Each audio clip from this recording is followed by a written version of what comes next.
Dear students, आज हम पढ़ रहे हैं सूरदास जी का दूसरा पद्य। इसमें सूरदास जी कहते हैं कि पिछले पद्य में हमने पढ़ा था कि गोपियाँ उद्धव जी को उलाहने देते हुए, ताना मारते हुए कहती हैं कि कृष्ण भगवान ने उनको योग का संदेश भेजा था, परंतु वे योग के संदेश को मानने के लिए तैयार नहीं थी। इसलिए वे उद्धव जी को अलग अलग माध्यम से समझाती थी। दूसरे पद में गोपियाँ उद्धव से कहती है, मन की मन ही मांझ रही, कि हम कृष्ण से बहुत कुछ कहना चाहती थी, परंतु हमारी सारी बातें मन की मन में ही रह गई। यानी हम कृष्ण भगवान को कुछ भी नहीं कह पाई, सारी बातें हमारे मन में ही रह गई। कहिए जाई कौन पे उधो, है उधो, हम अब अपनी बातों को कहने के लिए किसके पास जाएं? यानी हम अपनी बात अब कह भी नहीं सकते उधो, ना ही परत कहीं, और तुम भी इस लायक नहीं हो, इस योग्य नहीं हो कि तुम्हें हम अपने मन की बात कह सकें। अवधि आधार आस आवन की, अवधि होता है समय। हमने बहुत समय गुजार दिया आस आवन की, कृष्ण के आने की प्रतीक्षा में हमने बहुत सारी अवधि यानी समय गुजार दिया, परंतु कृष्ण नहीं आए।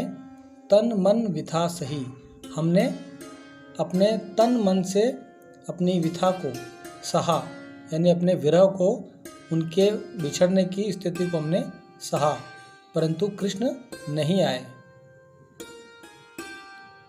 चाहती होती, माफ कीजिए, अब इन जोग संदेश सनी सुनी सुनी, अब इन जोग संदेश सनी सुनी सुनी।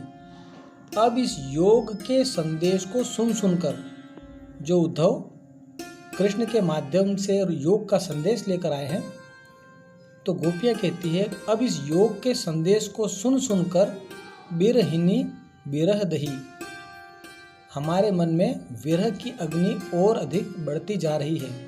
यानी हम कृष्ण के बिना और रह नहीं पा रही हैं।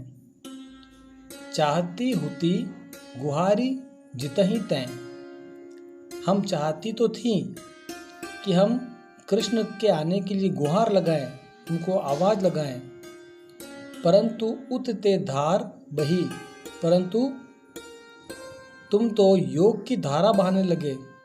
अब ये योग की धारा कहाँ से बहने लगी? जबकि हम तो चाहते थे कि कृष्ण यहाँ आएंगे, परंतु यहाँ तो योग की धार बहने लगी है। सूरदास अब धीर धरही क्यों, सूरदास के माध्यम से गोपियाँ कहती है, अब हम धैर्य को धारण क्यों करें?